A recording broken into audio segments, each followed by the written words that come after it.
guys, it's me again. Welcome to another episode of Torrence.ford Presents. We're at a Southwest Atlanta neighborhood as we just love showcasing pretty cool houses, so we thought we'd bring you in for another kitchen side chat.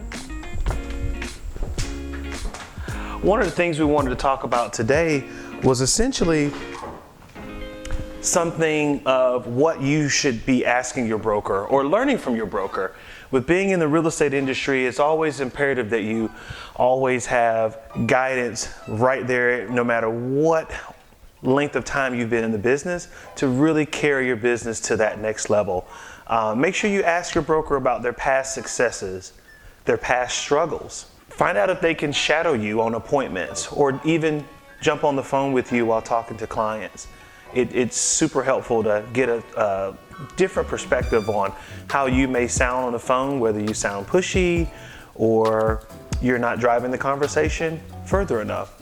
Other really cool thoughts with just having your broker there by your side is maybe role playing or doing scripts with your broker, or finding out top scripts that really work for he or she to carry their business forward. A few other items that I wanted to talk about was maybe looking at the sandwich method with your broker, where you're getting the good, bad, and the good feedback on a monthly basis of where he or she thinks your business is.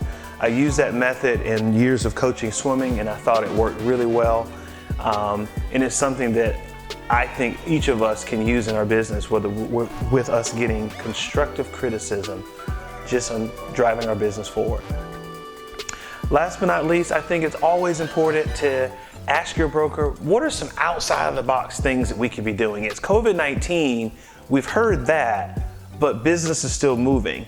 So with that being said, with record numbers happening on the sales side, what does your broker think of that, and how can you continue to be outside of the box with scaling your business? Have your broker or someone in your office walk your listings before your listings go live. It always gives a great opportunity for true feedback, in addition to maybe bringing agents from your office to give you feedback. What better way to tell your seller that you've had 10 to 12 people walk that house even before it goes live to really hit the market properly and get top dollar?